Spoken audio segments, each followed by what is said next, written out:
ভগবানের যে গুণানুকীর্তন আপনারা আমরা শুনতে এসেছি, আমাদের মনের মধ্যে হাজারো প্রশ্ন জাগে, অনেক কিছু আমরা জানতে চাই, অনেক কিছুর উত্তর আমরা পাই না, অনেক কিছুর উত্তর আমরা পাই শাস্ত্রের কাছে।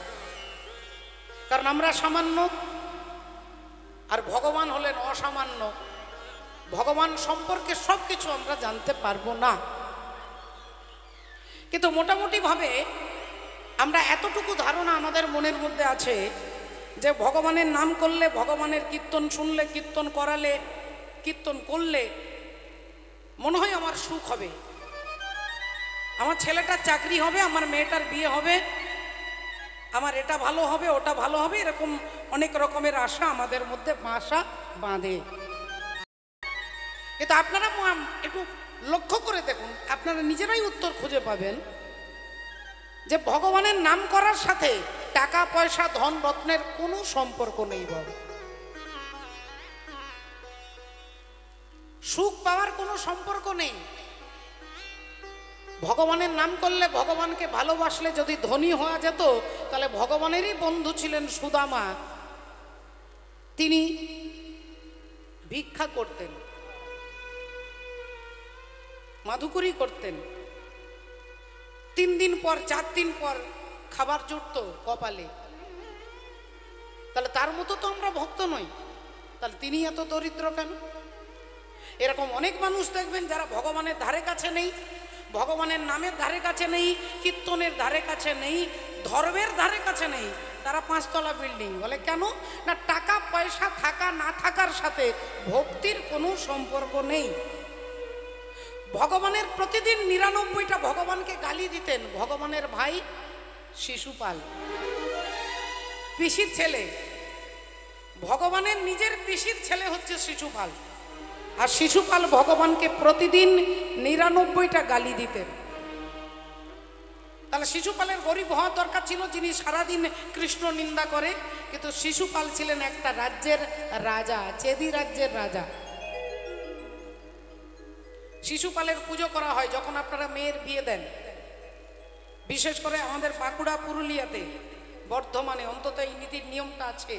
ওই পাঁচিলের মধ্যে মা গোবর হলুদ কাপড় দিয়ে কড়ি দিয়ে পুজো করা হয় না বিয়ের দিনে, ওটাই হচ্ছে চেদি রাজা। সেই দিনই শিশুপালকে আপনি কন্যার কাছে, কন্যাকে শিশুপালকে আগে নিবেদন করেন। তাহলে শিশুপাল হচ্ছে চেদি রাজ্যের রাজা, প্রতিদিন কৃষ্ণ নিন্দা করে। তাহলে তার তো টাকার অভাব নেই। বলে টাকা থাকা না থাকার সঙ্গে ভক্তির কোনো কানেকশন নেই। তবে হ্যাঁ, আপনার পূর্বজন্মের প্রারব্ধে যদি অর্থ থাকে আপনি কোটিপতি হতে পারবেন। বলে তাহলে বাবু কৃষ্ণ নাম ভগবানের নাম করে আমার লাভটাই কি হলো যদি কাঁদতে কাঁদতেই জীবন গেল? বলে ভগবানের নাম করলে আপনার আত্মার আনন্দ হবে, যে আনন্দ এ জগতের কোনো টাকা পয়সা দিয়ে আপনি অনুভব করতে পারবেন না।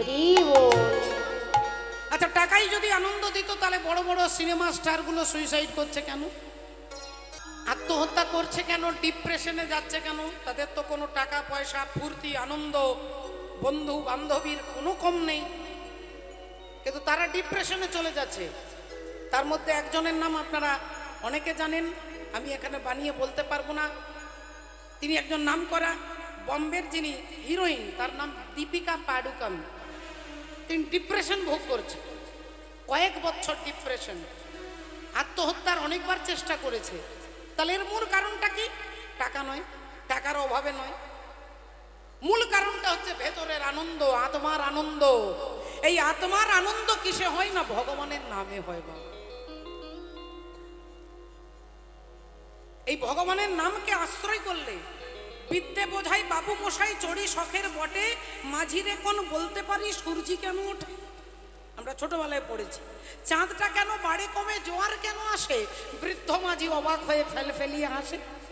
বুড়ো মাঝি লেখাপড়া জানে না, তারই নৌকোতে চেপেছে একজন পণ্ডিত ব্যক্তি, আর পণ্ডিত ব্যক্তি সবসময় সবাইকে ডাউন করে কথা বলার চেষ্টা করে। বলতে পারিস সূর্যি কেন ওঠে, চাঁদটা কেন বাড়ে কমে, জোয়ার কেন আসে, বৃদ্ধ মাঝি অবাক হয়ে ফেলিয়ে হাসে। বাবু বলে সারা জীবন মরলি রে তুই খাটি, জ্ঞান বিনা তোর জীবন খারা, চারিয়া নাই মাটি। খানিক বাদে কহেন, বাবু বলতো দেখি ভেবে, নদীর ধারা কেমনে আসে পাহাড় হতে নেবে? বলতো কেন লবণ পোড়া সাগর ভরা পানি? মাঝি রে কই, আরে মশাই অত কি আর জানি? বাবু বলে, সারা জীবন মরলি রে তুই খাটি, জ্ঞান বিনা তোর জীবন খানা অষ্ট আনাই মাটি। এই বলতে বলতে বলতে বাবুর এবার অহংকারটা, দম্ভটা বেড়ে যাচ্ছে। মাঝি বারবার হাত জোড় করছে, বারবার বলছে, বাবু কিছু জানি না। এমন সময় ঝড় উঠেছে, নৌকো টলমল করছে। ডুবলো নাকি নৌকো, এবার মরবো নাকি দুলে? মাঝি বলে, কেন বাবু আপনি সাঁতার জানেন না? বাবু বলে, সারা জীবন লেখাপড়া করতে গিয়েই জীবনটা চলে গেল, সাঁতার শিখবো কখন? মাঝি এবার হাসতে হাসতে বলছে, বাঁচলে শেষে আমার কথা হিসেব করো পিছে, তোমার দেখি জীবন খানা 16 আনাই মিছে। এই নদী পার হচ্ছ আর সাঁতার জানো না, যখন তখন অ্যাক্সিডেন্ট হতে পারে। সাঁতার জানলে অন্তত সাঁতার দিয়ে এপার থেকে ওপারে যেতে পারতে।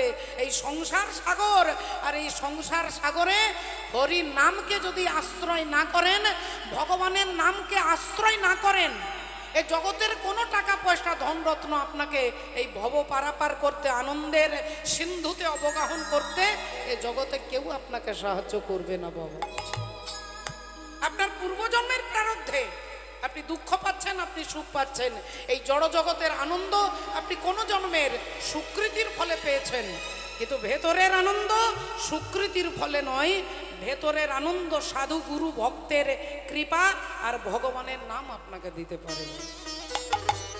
চৈতন্য ভগবান এলেন এই কারণে, তিনি করুণার সিন্ধু, জগতের জীবকে সেই আনন্দের সন্ধানটা জানিয়ে দেবার জন্য আসে। এই জন্য বলছেন, হাসি মাখা বদনে ছল ছল নয়নে, ওগো আনন্দ কাননে মন ভ্রময় নিবা। একবার হরি বল হরি বল মনে রে আমার হৃদয়, একবার হরি বল হরি বল মনে রে আমার, একবার হরি বল হরি বল মনে রে আমার, একবার হরি বল হরি বল মনে রে আমার। হাসি মাখা বদনে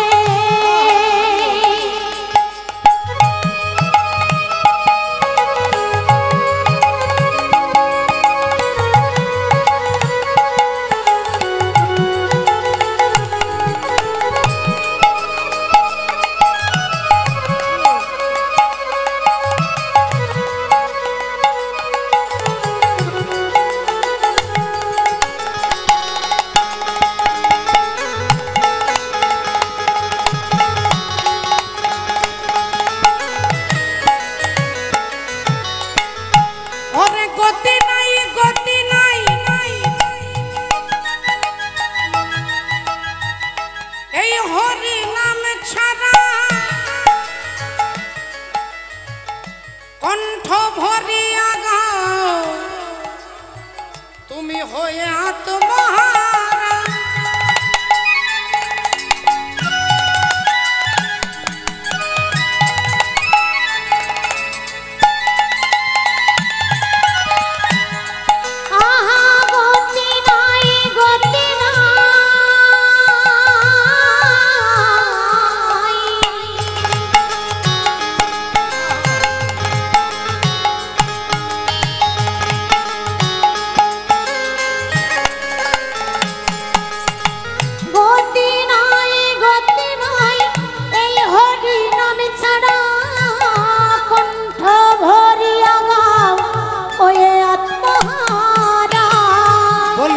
দেখো শ্মশানে কিবা রাত্রি দিনে, ওই দেখো শ্মশানে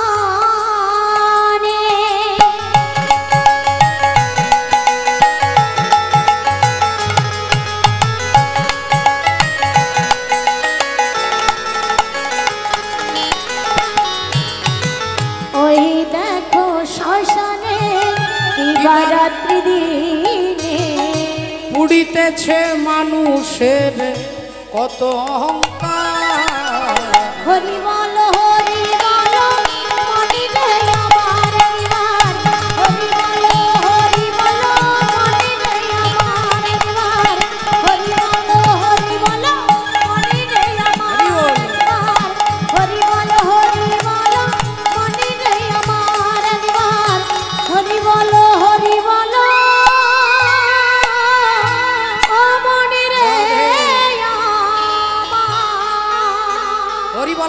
ঠাকুর হরিবল বলাতে এলেন, চৈতন্য চরিতামৃতে বললেন, কোনো ভাগ্যে কোনো জীবের শ্রদ্ধা যদি হয় তবে তো সেই জীবে সাধু সঙ্গ করয়। সাধু সঙ্গ হইতে হয় শ্রবণ ও কীর্তন, আর কীর্তন হইতে হয় জীবের অনর্থ নিবর্তন। কোনো ভাগ্যে কোনো জীবের শ্রদ্ধা যদি হয়, সবার শ্রদ্ধা হয় না, ভগবানের নামের প্রতি সকলের সমান ভালোবাসা শ্রদ্ধা হয় না। কেন হয় না? চৈতন্য চরিতামৃতে বললেন, সাধুর কৃপা ছাড়া ভগবানের নামে আপনার শ্রদ্ধা আসবে না বাবা। আর সাধুর কৃপা না হলে আপনি ভগবানকে কাছে দেখলেও চিনতে পারবেন না। সমস্যাটা এই জায়গায়। সাধুকে এড়িয়ে চললে, গুরুকে এড়িয়ে চললে, বলে আপনার কাছে ভগবান দাঁড়িয়ে থাকলেও চেনা যাবে না। বলে কেন যাবে না? আমি ভগবানকে দেখলেও চিনতে পারবো না। বলে না, পারবেন না। হাজার হাজার বার দুর্যোধন ভগবান কৃষ্ণকে দেখেছেন, কিন্তু দুর্যোধন ভগবানকে চিনতে পারেননি। কয়েকবার ভগবান শ্রীকৃষ্ণকে কংস দেখেছেন, কিন্তু কংস চিনতে পারছেন না। শিশুপাল দেখছেন, চিনতে পারছেন না। যত যত অসুর, তারা সবাই ভগবানকে দেখেছে, কিন্তু চিনতে পারেননি। কেন না? অসুর কখনো সাধু সঙ্গ করেননি। আমি বলবো, বাবা বাবা, আমি তো সাধুর, আমি তো সাধুকে গিয়ে সকাল সন্ধ্যে প্রণাম করি, সাধুদের সঙ্গে বৃন্দাবনে যাই, ট্রেনে বসে থাকি, তাহলে আমি নিশ্চয়ই ভগবানকে দেখলে চিনতে পারবো। বলে সাধুকে ছুঁয়ে থাকা সাধু সঙ্গ নয়। সাধুকে প্রণাম করলেই শুধু সাধু সঙ্গ হয় না, সাধুর হাতটা চেপে ধরে থাকলে সাধু সঙ্গ হয় না বাবা। সাধুকে ছোঁয়াটা যদি সাধু সঙ্গ হতো, কুম্ভ মেলাতে গেছেন অনেকে, গঙ্গাসাগরে যাবেন অনেকে, বড় বড় প্রাচীন প্রাচীন সাধু, যাদের মাথায় বিরাট বিরাট জটা থাকে, তা হতে পারে সাধুর মাথায় জটা, জটার মধ্যে উকুন থাকতে পারে। সাধুদের মাথায় জটা আছে, জটার মধ্যে উকুন থাকতে পারে। উকুনটা তো সারাক্ষণ সাধুকে ছুঁয়ে আছে, 24 ঘন্টা সাধুর মাথায় আছে, তাহলে উকুনের সর্বসিদ্ধি হওয়া দরকার ছিল। পদ্মপুরাণ বলছে, লবমাত্র সাধু সঙ্গ জীবের সর্বসিদ্ধি হয়। তাহলে উকুনের সর্বসিদ্ধি হচ্ছে না কেন? বলে ছুঁয়ে থাকা সাধু সঙ্গ নয়, সাধু যা বলে তা জীব যদি করতে পারে তবে তাকে সাধু সঙ্গ। হরি হরি বল। যা বলবে তা যদি করতে পারে তবে তাকে সাধু সঙ্গ কয়। রাধে রাধে। শ্রদ্ধেয় বাবা ঠাকুর আজকে বৈষ্ণব পদকর্তা কি বলছেন? আর কবে নিতাই চাঁদ করুণা করিবে, সংসার বাসনা মোর কবে তুচ্ছ হবে। ওগো বিষয় ছাড়িয়া কবে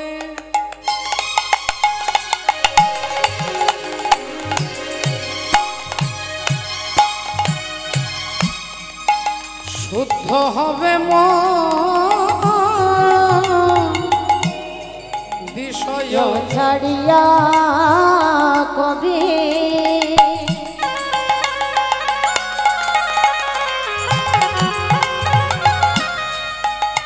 ওগো শুদ্ধ হবে মন। আরে কবে হব হের বসে, আরে কবে হব হের বসে, কবে হব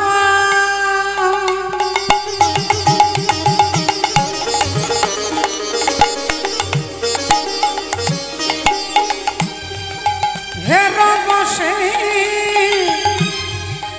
মধুর বৃন্দাবন। আরে কবে হব হের বসে মধুর বৃন্দাবন, মধুর বৃন্দাবন। বলি সেদিন আমার কবে বা হবে, সেদিন আমার কবে বা হবে, বলো সেদিন আমার কবে বা হবে। আহা সেদিন আমার কবে বা হবে, কবে বৃন্দাবনে বাস করিব, সেদিন আমার কবে বা হবে। বৃন্দাবনে বাস করিব, সেদিন আমার কবে বা হবে। বৃন্দাবনে বাস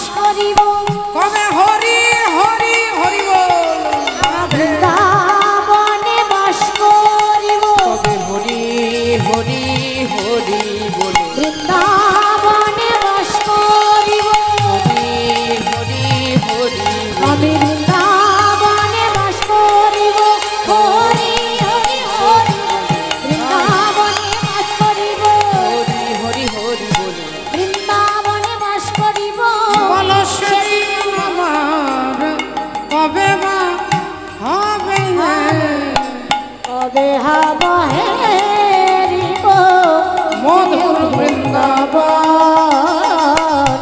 কবে হব হেরিব মধুর বৃন্দাবন।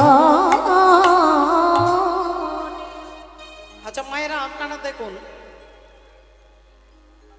বলছে কোটি জন্মের থাকলে ভাগ্য, তবে বিষয় ছেড়ে হয় বৈরাগ্য। আচ্ছা বৃন্দাবন যাওয়াটাতে এমন কোনো ফ্যাক্টর নয়, কয়েক টাকার টিকিট কেটে ট্রেনে বসলে আমরা বৃন্দাবনে মথুরা স্টেশনে পৌঁছে যাব। তাহলে কেন বলছে যে বৃন্দাবনে কবে বাস হবে? আরে বৃন্দাবন টিকিট কাটলে ট্রেনে বসলেই তো বৃন্দাবনে পৌঁছে যাব। এই যে হ্যালোজিনটা দেখছেন না, এই হ্যালোজিন, এই হ্যালোজিনের আলোর কাছে, এই আলোটার কাছে যদি একটা বিস্কুট যদি আলোটার কাছে তুলে ধরেন, বিস্কুটের একটা ছায়া এই মাটিতে পড়বে, একটা বিস্কুটের ছায়া মাটিতে পড়বে। আর ওই বিস্কুটের ছায়াটাকে যদি কেউ জিভ দিয়ে চেটে চেটে খায়, তাহলে তার কিন্তু মিষ্টি লাগবে না। কেন লাগবে না? না ওটা বিস্কুট নয়, ওটা বিস্কুটের ছায়া।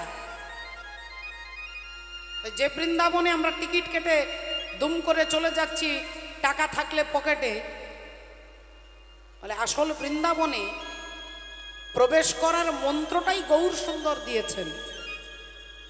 যদি গৌর সুন্দর সেই বৃন্দাবনে, ছায়া নয়, যে বৃন্দাবনে ঢুকবার সাধন পদ্ধতি আমার গৌর সুন্দর কৃপা করে কলির জীবকে দিয়েছে। এই হরিনাম নয় রে ভাই, আরেক হরিনাম আছে, আর এই হরিনাম যেতে না রে সেই হরিনামের কাছে। সাধু সঙ্গ সর্বশাস্ত্রে কয়, লবমাত্র সাধু সঙ্গ জীবের সর্বসিদ্ধি হয়। ভক্ত সঙ্গ, গুরুর সঙ্গ করলে আপনি ভগবানকে জানতেও পাবেন, আপনি দেখতেও পাবেন। হিরণ্যকশিপুর পুত্র প্রহ্লাদকে জিজ্ঞাসা করছে, তোর হরি থাকে কোথায়? প্রহ্লাদ বললেন, এমন একটা জায়গা বলো বাবা যেখানে হরি নেই। অহংকারী হিরণ্যকশিপুর অমনি আঙুলটা তুলে দেখাচ্ছে, এই স্তম্ভটার মধ্যে তোর হরি আছে। এই স্তম্ভটা কিন্তু পাথর দিয়ে, সিমেন্ট দিয়ে, বালি দিয়ে, ইট দিয়ে তৈরি হয়েছে, এর মধ্যে তোর হরিকে দেখতে পাচ্ছিস? প্রহ্লাদ হেসে বললেন, হ্যাঁ বাবা, ওখানেও আমি হরিকে দেখতে পাচ্ছি, ওই তো হরি তাকিয়ে আছেন, হাসছেন। তাহলে প্রহ্লাদ দেখতে পাচ্ছে, হিরণ্যকশিপুর দেখতে পাচ্ছে না। গদাটা তুললেন, আর তুলে যেই মারলেন, অমনি ভেতর থেকে ভগবান ভক্তের মর্যাদা রক্ষা করতে, যাহা পর ভক্ত কহে দিয়া কে ভগবান ওহা। হিরণ্যকশিপুর বলছে এখানে আছে, প্রহ্লাদ বলছে হ্যাঁ। যেখানে ভক্ত বলে দিলেন হ্যাঁ, সেখানেই ভগবান আসেন ভক্তের প্রেস্টিজ রক্ষা করবার জন্য।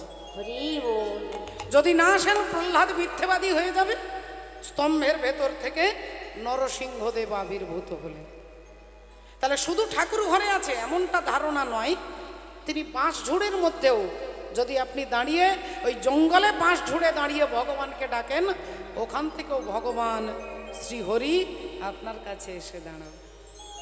রাধে আসুন। এই কারণে তত্ত্বদর্শী মহাজন বলছে, এক পাশে দাঁড়িয়ে আর কবে হরি বল, বিষয় ছাড়িয়া কবে শুদ্ধ হবে মন, কবে হবে হেরব সেই মধুর বৃন্দাবন। রূপ রঘুনাথ পদে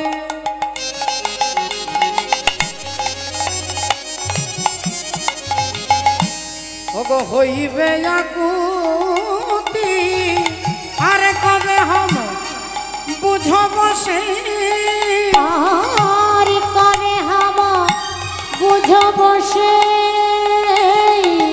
কবে হব বুঝব সে, ওগো যুগল প্রীতি, কবে হব বুঝব সে, কবে হব বুঝব সে, যুগল প্রীতি, যুগল প্রীতি। ও যে রূপ রঘুনাথ পদে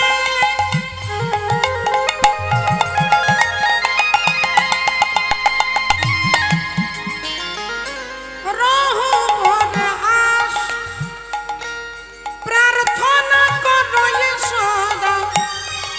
নরোত্তম দাস